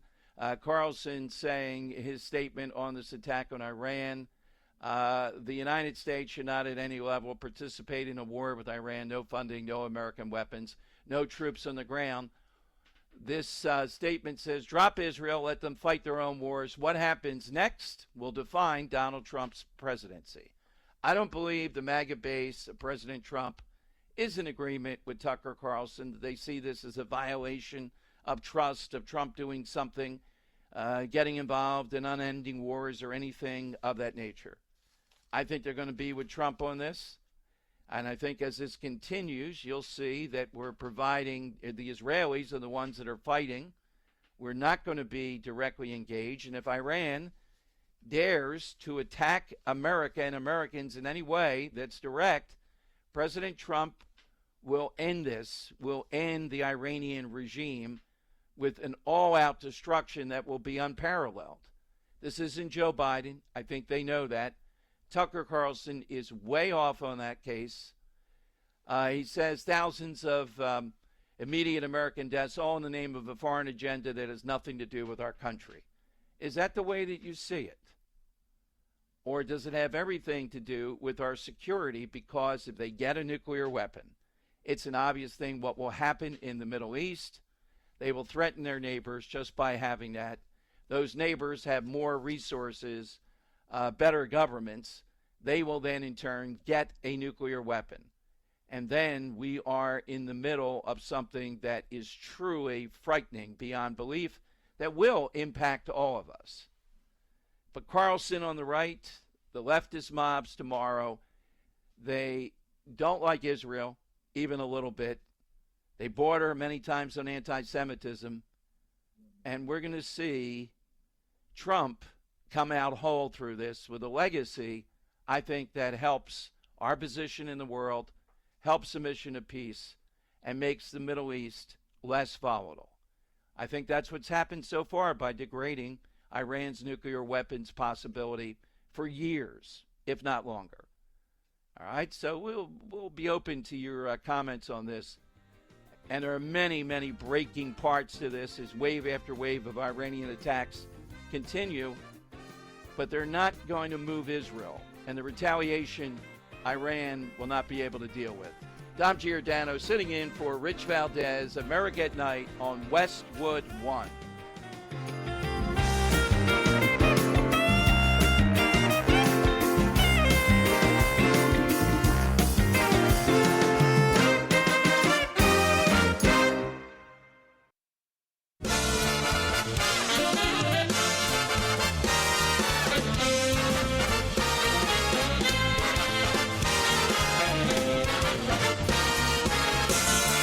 Live from the city that never sleeps. 17 miles from Madison Square Garden, New York City. It's America at Night with Rich Valdez, America's favorite late night talk program, featuring interesting guests from around the world and calls from across America. And now, here is your host, Rich Valdez. All right, it's Dom Giordano rounding out the night, sitting in for Rich, who's a bit under the weather on a busy news night here. He'll be back with us next week and apologizes. Rich, get well, and we'll be ready because this is going to continue into next week without a doubt. As this hour, we're going to welcome in the author of a brand new book, Shadows of Tehran, Forged in Conflict, from Iranian rebel, this guy went, based on a true story, to American soldier. It's almost a hard-to-believe story, and kind of ripped from the headlines tonight. We'll ask a lot of questions about this Nick Berg, his unique lived experience in both Iran and the U.S., where he served in the military. So we're seeing, as we speak, more people crawl out of the woodwork and talk about, oh my God, we're headed down this path that completely goes against the MAGA principles here. The warmongers are dragging us ever closer. Their big complaint now, as I can tell, of this claque of people, Charlie Kirk is one that's in there, but mainly Tucker Carlson, is that the warmongers will promise how easy it will be to overthrow the regime. I've not heard Mark Levin say that. I'm certainly not saying that here on Rich's show. I'm just saying it's a possibility. I'm looking at the people in the streets celebrating in Tehran the destruction of the Iranian nuclear capabilities here. And I'm thinking, you got to believe, look, let's look at it this way. I don't know about you. I grew up during the era of the Cold War, the standoff with the Soviet Union, okay? Did I think that the Soviet Union could be brought down? No. Ronald Reagan believed that it could. And it didn't happen on his watch per se. It did happen on the third Reagan term, if you will, with George Bush. But that, to me, is one of the most stunning top 5 accomplishments of any American president in history, the fall of the Soviet Union. So you have to believe it first. Realistically, this in some ways might be harder. You're dealing with a fanatical religious base. Do they have enough people that are also fanatical that this filters down? Do they have control of those elements? The economy's not good. It's going to get entirely worse. They're on the ropes with this. Can Israel decimate them to the degree that they are going to be further diminished? An open question. So let's not go around, it's true, saying, yep, regime change and everything will be okay. These are hardened, driven by religion. But I never in a million years thought, and you probably, come on, admit it, that the Soviet Union was going to be brought down when we saw the Berlin Wall, etc. It was something you hoped for, but Reagan believed it, and our military buildup and our economic development, they could not match that, and essentially it ran them into the ground, got rid of Gorbachev, etc. This, in some ways, is harder. This is ancient hatred hardening in, anti-Semitism at a ferocious level. I don't know that anybody could tell you definitively what the odds are of what could happen here. But as far as us, we're better off tonight. I played my interview with Scott Jennings, who's in Israel, from CNN, and made the point that Israel's the tip of the spear. This is really about the West. And the people in Philadelphia tomorrow, or where you are, that are going to be supporting Hamas, dancing around with that, Free Palestine, all the chants, they are the enemy within. They are the group that really is attacking the United States, not just attacking Israel. They're anti-Semites in the main, too. Many of them should be deported that are here on visas and the like. We saw what they did on college campuses. Tomorrow, I think they're going to be more unleashed than even the just crazed anti-Trump, anti-stop ICE from deporting people. I think they take over tomorrow. That's what you're going to see. I'm feeling it already in Philadelphia. You can feel a sea change because of this bombing. And they are much harder to control. And you're not going to see peaceful protests. The people on Walnut Street in Philadelphia, which is a nice shopping district, are all plywooded up tonight, up and down the line. We have people saying they're going to cancel things in Center City. They're not going to go to weddings and the like. And again, they realize what these people are about. And we have a progressive, very progressive district attorney, and Larry Krasner, who basically this week has spoken out against the police and against Trump and Trump supporters rather than these mobs. In fact, he said that he'll be on call and no one can be charged with anything until he sees the video of it. That's unusual. I mean, you know, if people in his office and the police, doesn't mean you're ultimately going to go to jail or you're going to go whatever. And we know what he's going to do. He's going to say it's all peaceful protesting. Do people have a right to imprison you for an hour or more in traffic to scream at you what they want? No, they don't. But in Philadelphia tomorrow, they will. This just adds so much fuel to it. And we're seeing them come out of the woodwork tonight. President Trump arguing that this may make Iran have a stronger incentive to get a deal. That's what it may do here. All right, so coming up, we'll take your calls at 833, the number 4 Valdez, 833-482-5337. We're going to talk with Nick Berg, the author of a relatively new book, that Shadows of Tehran, Forging Conflict from Iranian Rebel to American Soldier, based on a real story that he lived, in which he had experience as a rebel in Iran and then served in the U.S. military. What does he think, in great detail, about what's going on in Iran as we speak? So we actually have somebody with some working knowledge of this, lived experience in this, that can kind of break it down for you with a fascinating new book, Shadows of Tehran. We'll talk with him, but your calls are important too. And by the way, happy Father's Day to all the dads out there. So, you know, when you call in, at the end of your call, if you have your favorite all-time dad from TV, film, or in general, I have several I'll throw you with. It's important that we, despite breaking news, we always recommend Father's Day. I give way to Mother's Day. It's a more important day. But Dad's role, too, could not be more critical in developing our country, families, etc. So have some fun with that. Hit us with that all-time dad after our guest, Dom Giordano, sitting in for Rich Valdez here on America at Night. This is America at Night with Rich Valdez.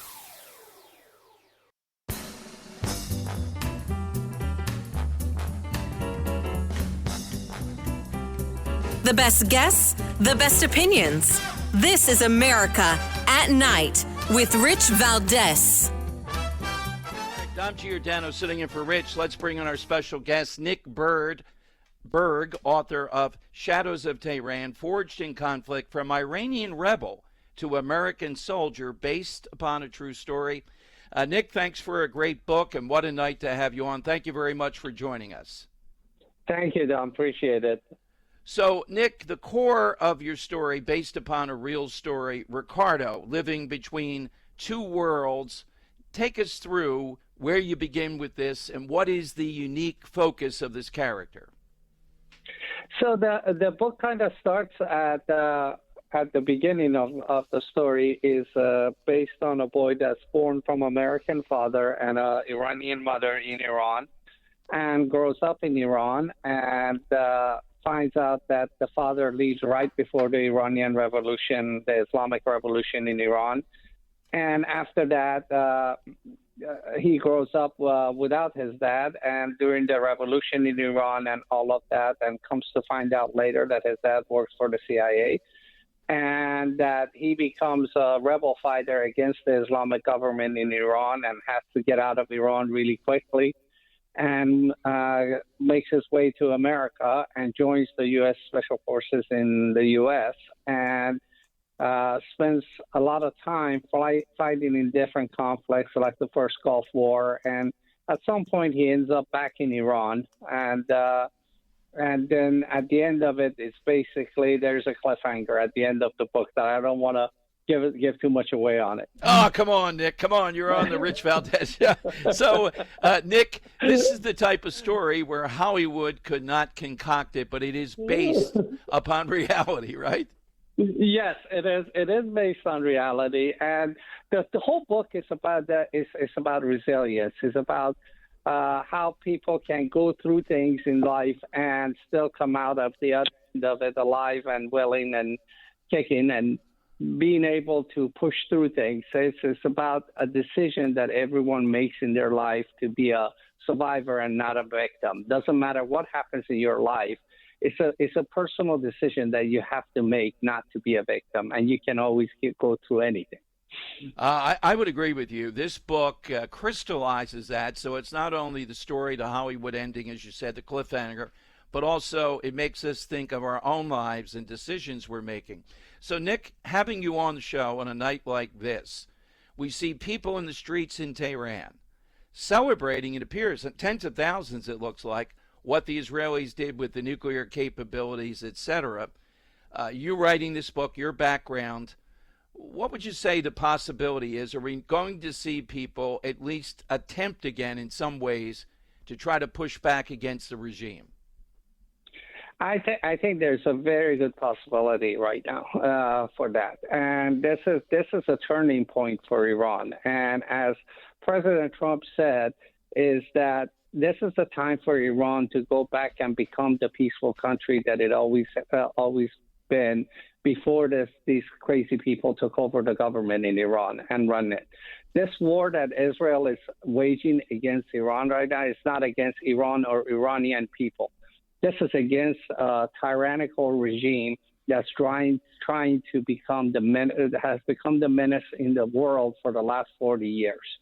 And President Trump did the right thing. He gave them a out, and they didn't take it. They told them that peacefully you can get rid of your nuclear weapons and stop being the menace and all of that. And they just didn't do it. That's what it comes to. And people in Iran are ready for a change, and they want a peaceful, free country. And this is their opportunity. And I think there's a really good possibility that they would take this opportunity and do it. The strength of the regime, in numbers, or what's their pull? Is it that significant numbers of people believe in the religion in the manner that they do? I mean, how do they oppress these people where we see this is a modern society, it always has been, and yet it's still repressed? What's the strength? What is it that they have over the people? It's the terror. It's not really the religion. I would say probably 85-90% of the people in Iran don't like the government and don't want this. It's all about the terror and how they rule by iron fist. I mean, you saw the uprising of Women Like Freedom. You see a lot of other uprisings that happened, and they really basically went in there, arrested everybody, terrorized everybody. I mean, I had friends in Iran that got killed, and in order for them to get the bodies of their kids back, the parents had to go and pay for the bullets that they shot them with in order to get their bodies back to bury them.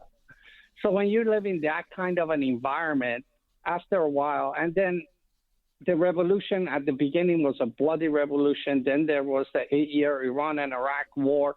People were tired of fighting for a while, and they just needed peace. And the regime took advantage of that and basically start putting their roots down. And those roots are based on terror. People get snatched up in the middle of the night and they disappear, and nobody hears from them again. There's mass graves in Iran that they have killed thousands of people and thrown them in these mass graves. So it's the terror.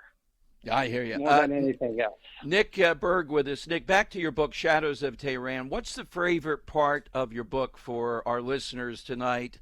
The cliffhanger at the end. Is there something else you would note that's a favorite part of this?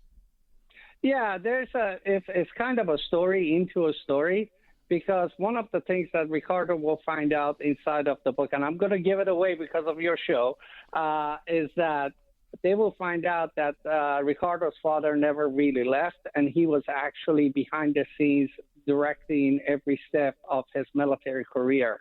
And he was picked for certain missions by his father to run certain things and do certain things.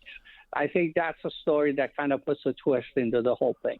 Well, thank you for giving it away. I appreciate, you're such a generous guy, Nick. I got to get you on my show in Philadelphia with this.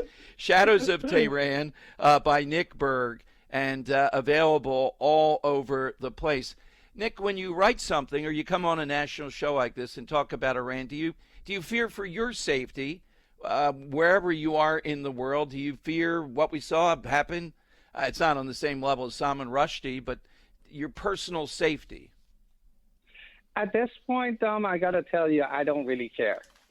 This is how I lived my life in Iran, growing up, coming out of Iran, joining the U.S. Army with special operations. And I don't let fear drive my life. It's all about the right thing to do and giving people the information that they need and do it. You can't live in fear. And if there is safety issues, I will deal with it whenever it comes. So let them bring it up. All right. Well, Nick, thank you very, very much. I hope to get you on in Philadelphia. Congratulations on the book, Shadows of Tehran, Forged in Conflict, From Iranian Rebel to American Soldier. Nick, and thank you for your service in the U.S. military very much. Enjoyed talking with you tonight, Nick. I appreciate it, Dom. Thank you for having me on your show. It's been a pleasure. All right, Nick Berg, and again, I commend the book to you. It's a heck of a story. I didn't mean to have him give away everything, the father directing it. What a night to have him on, too. You heard his odds on what goes on in Iran. That's not warmongering to say it's possible to see this regime turned out. I wouldn't say the odds necessarily at this point. It depends upon developments. It seems like we were close, you may remember, during the Obama years. And what would that mean? Well, it would take away a major menace in the world. And I'm really tired, I don't know about you, about being called warmonger tonight. Not me personally, but people on my side of it to say this increased our security. President Trump did the right thing. He did not renege on what he promised MAGA about getting involved in unending, unceasing wars. We're not going to be dragged into this with U.S. military or anything. And Iran, if they do attack us, realize what the penalty is. They're not dumb. This is not Joe Biden.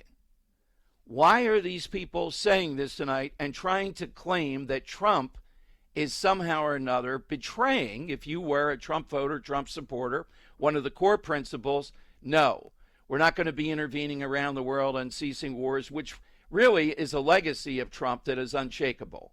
I don't think we're doing this in this. We're supporting the Israelis in something that added to the security of the world, degraded their capabilities for a while. Whether or not they're able to overthrow the regime, time will tell. It's a difficult task. But you heard Nick Berg here, and I commend the book to you. Really glad I'm sitting in tonight to talk with a guy like that who put on the uniform of this country. All right, I'm Dom Giordano, sitting in for Rich Valdez on America at Night on Westwood One.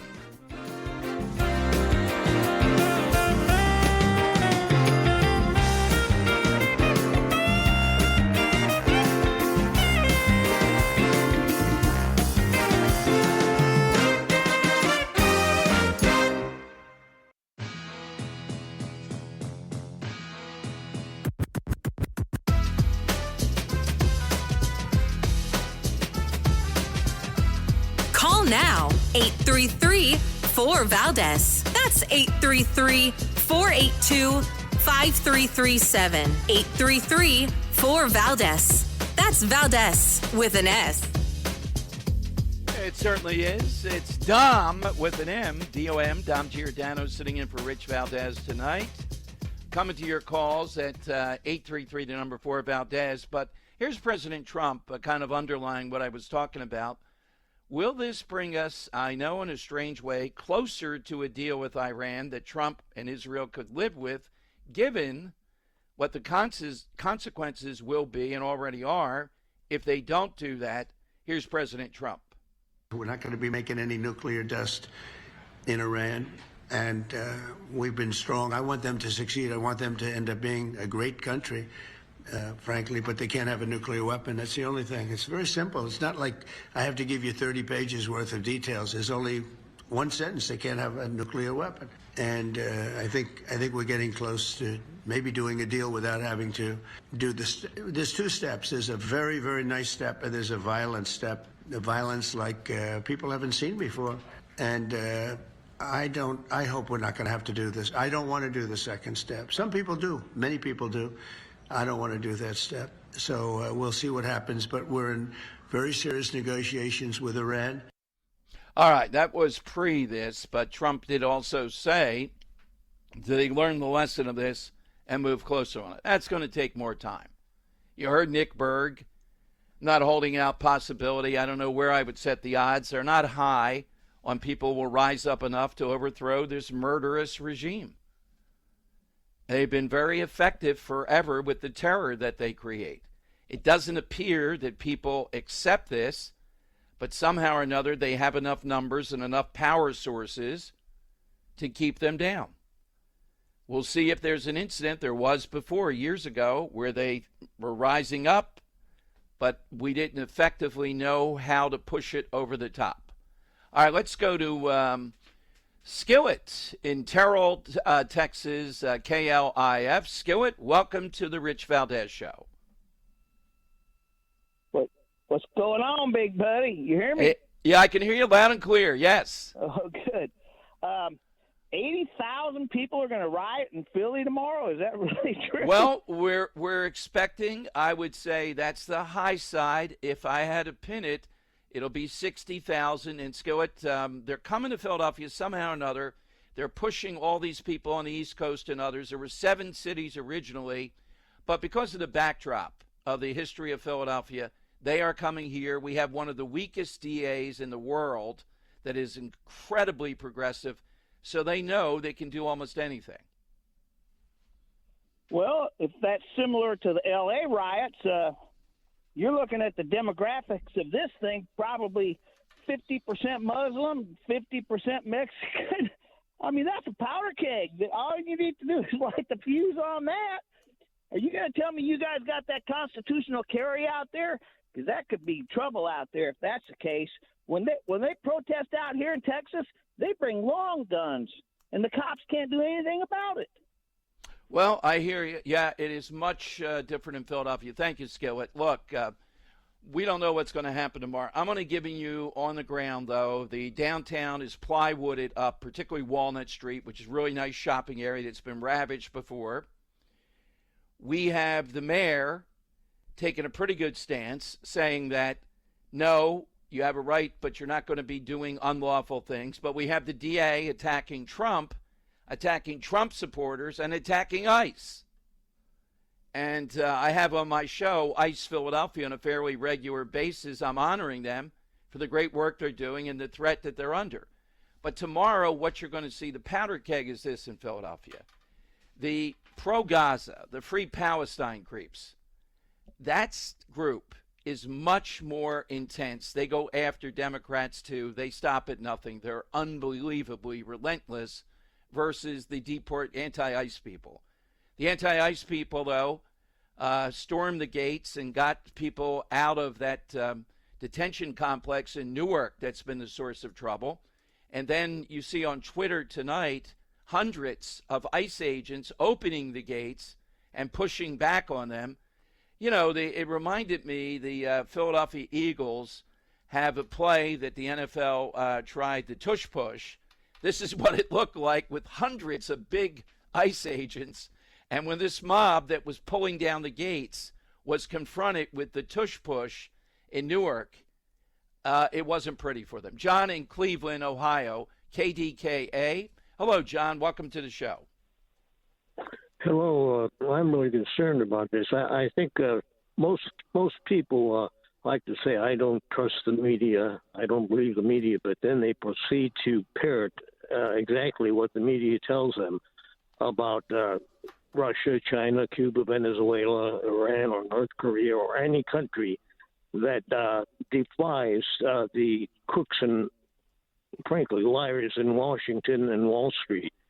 So I think we've really got to find an alternative, and one of them that I've noticed is that it features reformed CIA and Pentagon officials that will never be allowed on any of the media because they tell the truth. They're not yes men, and that's globalresearch.ca. Globalresearch.ca. Well, thank you very much. Thank you very much.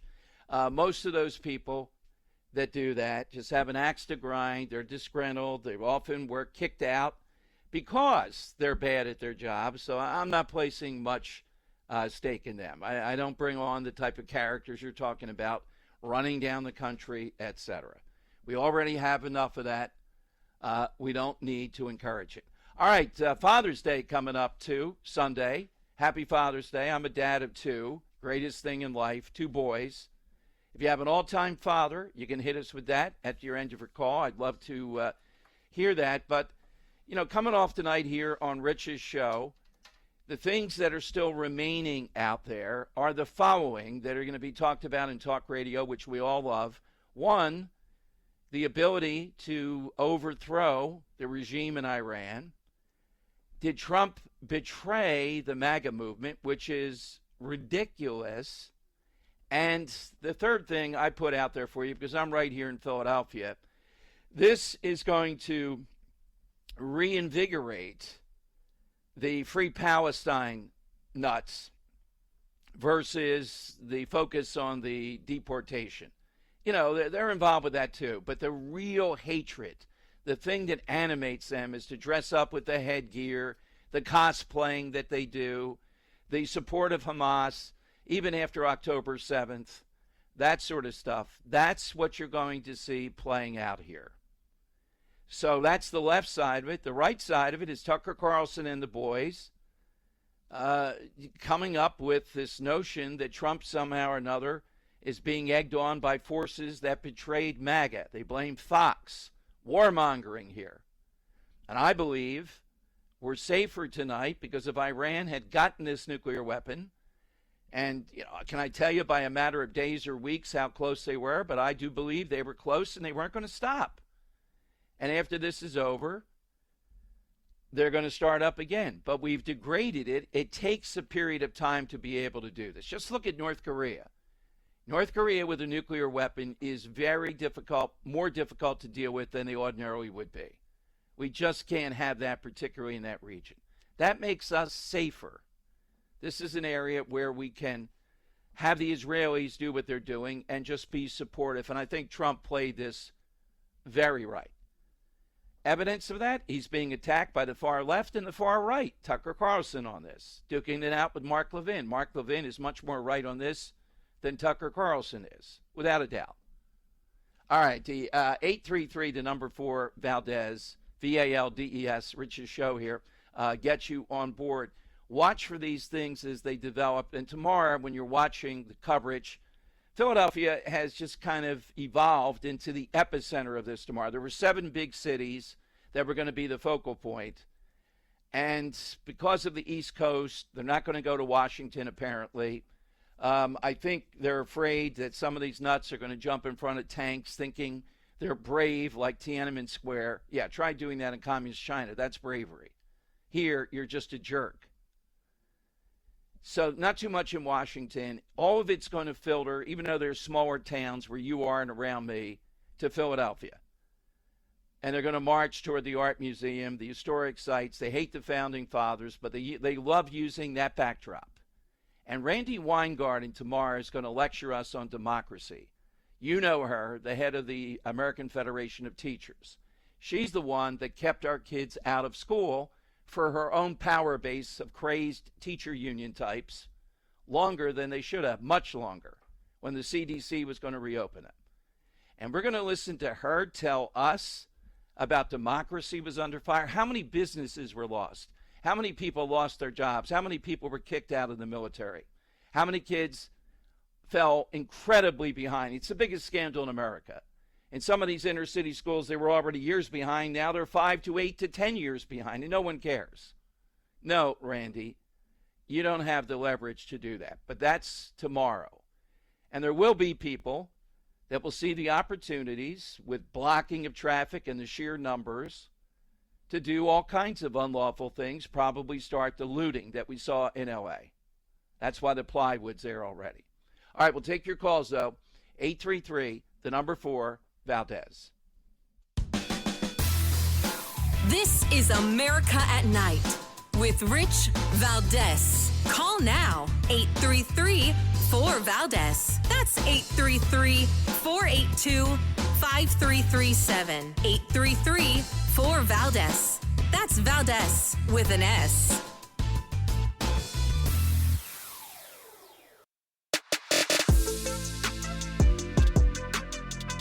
Hi, Rich. Great show. I've listened to you the last few weeks. Very happy about the great work you're doing there. America at Night with Rich Valdez. That's right. Dom Giordano pinch hitting for Rich. Not feeling well tonight. Be back with you next week. Ready to go. This story is huge tonight, but there are wrinkles that are going to take it even farther, including all these protests tomorrow. Get in right now at 833, the number 4 Valdez. Let's go to Jim in Michigan City, Indiana, WLS. 833-482-5337. You get on board. The Christine Amanpour, formerly of CNN, out there again tonight trying to make the case. The latest development in all this is that Israel only set the Iranians back a period of weeks or a month or so. I don't see how any rational person, but her bias is obvious, would believe that. I think the Iranians, when all the dust settles with this, whatever they have that's secret, if not, the Mossad has done an excellent job here. I think they're set back for a significant period of time. And again, we'll be in this race with them, because if they're not overthrown, they will continue to try to do this. But it's going to be more difficult. And when you take out nuclear scientists, maybe it's harder to find nuclear scientists that think.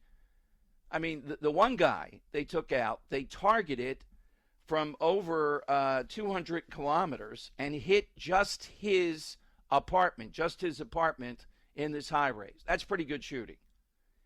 I remember they took out nuclear scientists in the past. They were on motorcycles. The guy was in his car. They had plastique. They pushed it against his car. When it went further, it blew him up. They're sending a message. You're not going to be a nuclear scientist here. This is an evil regime. You're engaged in evil if you are, and we're going to take you out. Not just the military they took out and people in bunkers and all that. That's the way that it's going to go. This has impact. This has impact on Hamas, Hezbollah, and those types. You don't see them erupting in quite the same way. I'm not saying they're gone, but they've been quieted a good bit. But tomorrow in America, like here in Philadelphia, you're going to see people who are living in the greatest nation in the history of the world erupt as if they're in North Korea. And it won't be mainly, I think, in the end, about what it was supposed to be, the deportation, people here illegally, Trump king. It's going to be more about this. These people will take over. And when they do, that's good, because there will be a back and forth here with even their comrades here around this. And how will the American people see this? Just the way they see what's going on in L.A. They're not supportive of that. There's no traction for Gavin Newsom and the Democrats, not even a little bit there. Josh Shapiro, the governor here in Pennsylvania, has said, Trump, try it, that Trump nationalizes the National Guard and takes over if necessary. Guess what? I hope Trump does. Josh Shapiro is a leading Democrat candidate in the top 3 to be their nominee in 2028. What is he going to do about it if Trump does that, if it's necessary because of what may happen in Philadelphia tomorrow? Nothing. He can go to court. He can do that. We can continue. Trump did the right thing, moving the military in. Who knows what they would have continued to do, more than just what they would have done to L.A., but he protected ICE agents who are on the front lines doing the job that the last election was about. How many times at rally after rally did Trump talk about massive deportation? Not just of people here illegally that are criminals or have deportation orders, but others. Now we're at work sites. Ron DeSantis, to his credit, and I didn't play tonight, but Ron DeSantis talking about under Florida law, if you're surrounded by protesters, he was pretty specific, and you feel threatened in your vehicle, you don't have to just sit there because they're blocking you from leaving, and then they're going to pull you from the car or break windows, tear you out of there. You can move forward, and if they get nicked in that, then it's on them. And he said that's under Florida law. All right, final wrap-up coming up here. Get on board, make that final call with me, with Dom Giordano sitting in for Rich Valdez. This is America at Night with Rich Valdez.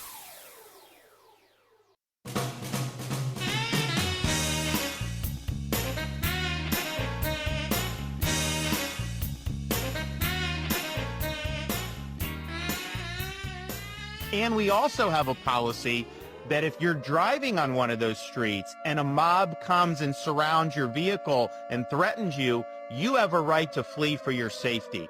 And so if you drive off and you hit one of these people, that's their fault for impinging on you.